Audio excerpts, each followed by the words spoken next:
ওমর রাদিয়াল্লাহু তাআলা ডাকতে বলে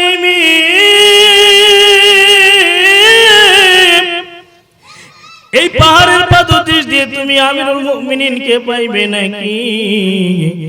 মেয়েটা ডাক দেয়া বলে কোরআনের শাসন কায়েম হয়ে গেলে আমিরুল মুমিনিনকে পথে ঘাটেও পাওয়া যাবে বলে সুবহানাল্লাহ।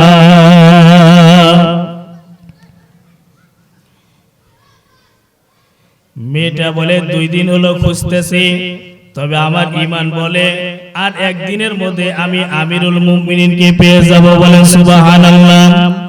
ওমর রাদিয়াল্লাহু তাআলা ডাক দিয়ে বলে হে মেয়ে, তোমার ঈমানের দাবি, তোমার ঈমানের পাওয়ার তো অনেক বেশি, তুমি ঈমানের উপর ভর করে বলতেছো আর একদিনের মধ্যেই আমিরুল মুমিনের সাথে দেখা হইয়া যাবে, তবে আর আমার পরিচয়টা লুকাইলাম না, আমি হলাম আমিরুল মুমিন ওমর রাদিয়াল্লাহু তাআলা আনহু বলেন সুবহানাল্লাহ।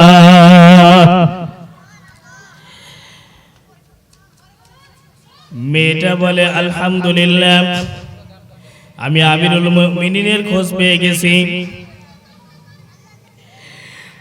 এইবার মেয়েটা ডাক দিয়ে বলে আমিরুল মুমিনিন, আমাকে এই মুহূর্তে কি আশ্রয় দেওয়া যাবে? আমি রোমের অধিবাসী, আমার বাবাও খ্রিস্টান, দাদাও খ্রিস্টান, ঈমান গ্রহণ করেছে 6 বছর বয়সে। 6 বছর বয়সে ঈমান গ্রহণ করার কারণে 12 বছর জেল খেটেছে।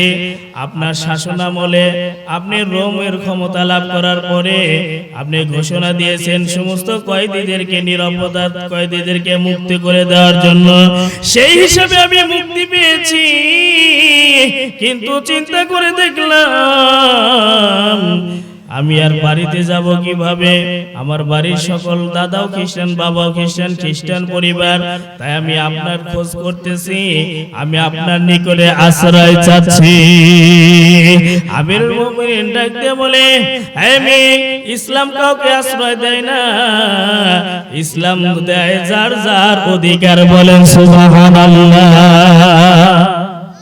ইসলাম কি দেয়? অধিকার। নারীরা অনেক সময় বলে ইসলাম আমাদের উপর অবিচার করছে, জোরে বলে নাউজুবিল্লাহ। ইসলাম নারীদের যেই পরিমাণ মর্যাদা দিয়েছে অন্য কোন ধর্মে নারীদের এই পরিমাণ মর্যাদা নেই, জোরে বলে ঠিক কিনা? মেয়েদের এই স্লোগান হওয়া দরকার যে ইসলাম যেই অধিকার দিয়েছে আমরা সেই অধিকার পেতে চাই, জোরে বলেন ঠিক কিনা? তাহলে মেয়েরা রাজরানী হয়ে থাকবে বলেন সুবহানাল্লাহ। মেয়েটা ডাক দিয়ে বলে আমিরুল মুমিনিন, এই মুহূর্তে ইসলাম আমাকে কি অধিকার দিয়েছে? ওমর রাদিয়াল্লাহু ডাক দিয়ে বলে আমি এই মুহূর্তে তুমি হলা 18 বছরের যুবতী, ইসলাম তোমাকে এই মুহূর্তে একটা অধিকার দিয়েছে, নেককার একটা স্বামীর, নেককার একটা স্বামীর ইসলাম অধিকার দিয়েছে বলেন সুবহানাল্লাহ। মেয়েটা ডাক দিয়ে বলে আমার জন্য কি নেককার স্বামী আপনার নলেজে আছে? ওমর রাদিয়াল্লাহু ডাক দিয়ে বলে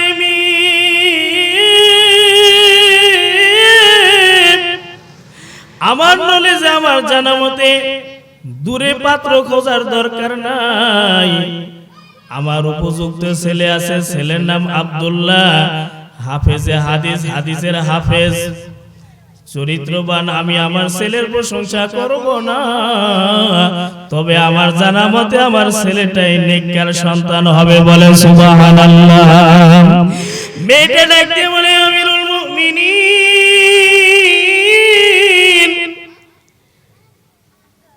আপনার ছেলেকে বাদ দিয়ে কি আর কোন সন্তান পাইলেন না?